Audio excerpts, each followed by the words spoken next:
with a kitchenette. All of it covered. Food, clothing, shelter. The relief was so potent it felt like a drug. For the first time in 18 hours, I could take a full breath. 2 days later, an emergency funds deposit hit a temporary account they set up. It was enough to buy clothes, toiletries, groceries. It wasn't just about the money. It was about dignity. I could take my family to a store and buy my daughter new socks and my son a new action figure without having to beg. I could give them a shred of normalcy. I could walk into that sterile hotel room and say, "We're okay. We're safe." And for the first time, I almost believed it. The weeks that followed were a blur, but the insurance company was our anchor. They didn't just cut a check and vanish. A content specialist sat with Sarah and me for hours, helping us list every single thing we lost. Not just the fridge and the sofa, but the spice rack, the board games, my daughter's favorite hair clips. They understood a home isn't just its structure. It's the 1,000 little things inside that make it a life. They covered architects and contractors. They helped us design a new home, one that incorporated all the things we loved about the old one but was stronger and safer. Insurance didn't just help us rebuild, it gave us a chance to build better. But let me be brutally honest. The financial recovery was straightforward. The emotional journey was not. There were days, weeks after, when I'd break down alone in the shower of that hotel room, the water masking I cried for the tiny inky footprints from the hospital when Leo was born, the handwritten recipe card from my grandmother for her apple pie, stained with butter and cinnamon, the silly souvenir snow globe from our trip to Niagara Falls. No amount of money could ever bring those things back. That pain is a deep, quiet ache I will carry forever. Yet, in that darkness, I found a fundamental truth. The fire showed me that the house was not the home.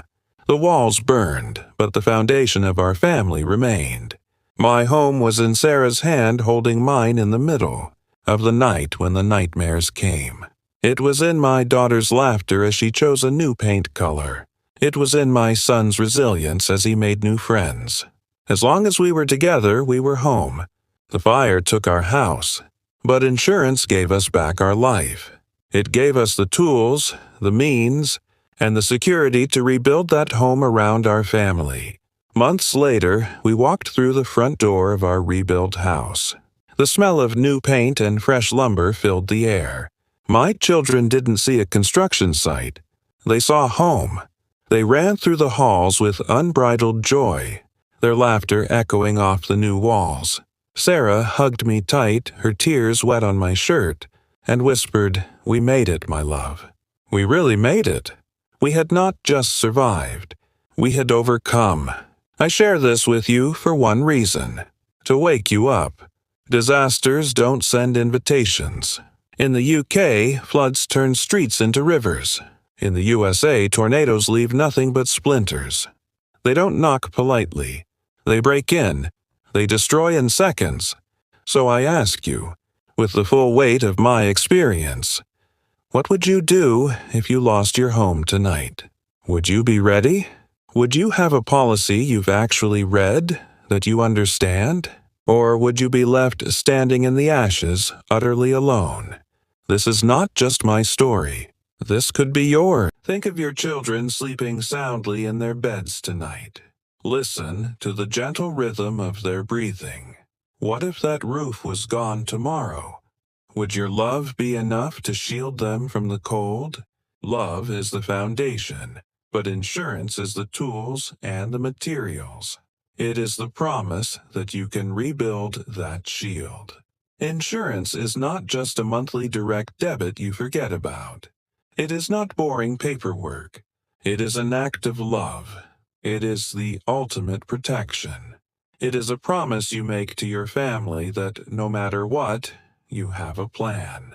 You will rise again. I lost my home in seconds, but because of a choice I'd once grumbled about, my life was saved in minutes. If my story can spur just one family to review their policy, to make that call, if it can save one family from the devastation we felt, then every word here has been worth it. So tonight, before you turn off the light, Ask yourself the two most important questions you may ever consider. Am I ready?